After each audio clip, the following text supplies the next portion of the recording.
In this project, I build a touchscreen air quality dashboard that displays temperature, humidity, pressure, gas sensor data, historical trends, and the system status is in real time. The dashboard runs on the CrowPanel ESP32-P4 display and receives data from a BME688 environmental sensor and uses a dedicated ESP32-C6 Wi-Fi bridge for reliable connection and operation. The goal is to create a standalone environmental monitoring station that I could place anywhere and instantly see indoor conditions. On the dashboard across the top, I can see the current environmental conditions in real time. We have the temperature reading and the humidity reading. There's also a pressure reading that comes directly from the BME688, and it can be useful for tracking weather-related changes over time. There's a gas resistance value, and it's one of the more interesting measurements from the BME688. While it isn't a direct air quality index, it can help identify changes in air conditions and the presence of airborne contaminants. To make the dashboard more practical, I added a settings menu to allow parameters to be adjusted directly from the touchscreen. I should also mention that this ESP32-P4 display was provided to me as a free review item by Elecrow.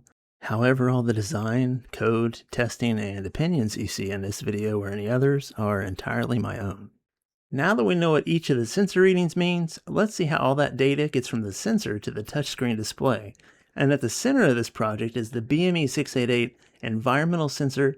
It's connected to an ESP32-S3, and that ESP32-S3 reads the temperature, the humidity, the pressure, and gas resistance values and hosts them on a small web server over Wi-Fi.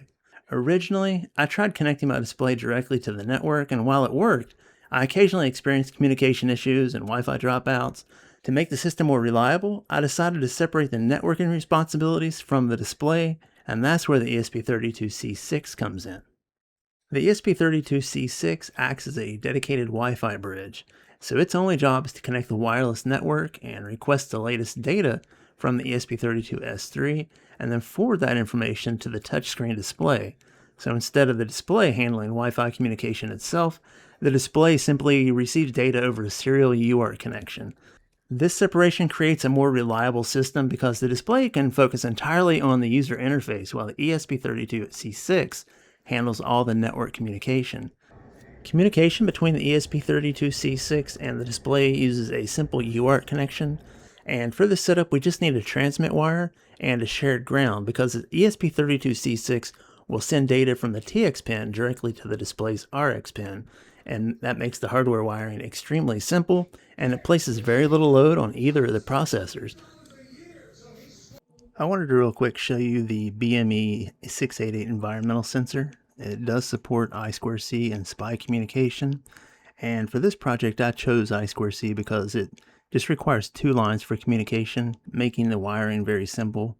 This sensor is configured for I2C mode by tying the CS pin high. It is connected to the 3-volt rail on the breadboard, and then setting the address pin low, and it's connected to the ground rail on the breadboard, and that gives it an I2C address of 076.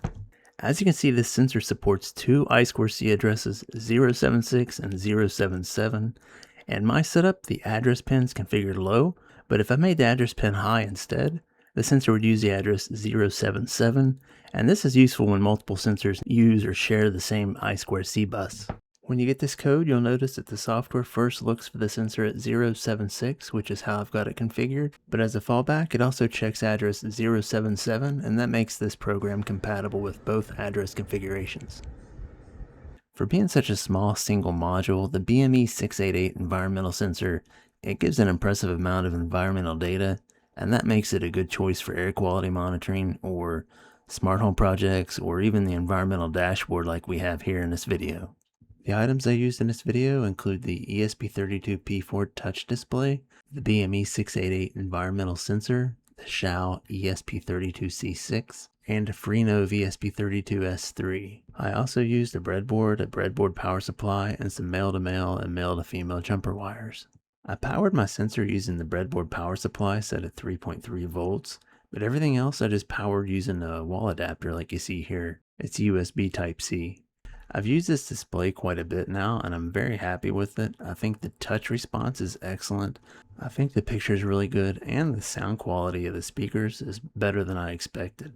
I like the fact that there are a ton of GPIO pins on the back, giving a lot of flexibility and expanding your project. And using the ESP32C6 to offload the Wi-Fi connection is just an example of that. That's all I have for today. If you found this helpful, be sure to like and subscribe. Also consider joining the email list. Details are in the description. It's really the best way to get the program files out there. Thank you for watching, and I'll see you again with another video.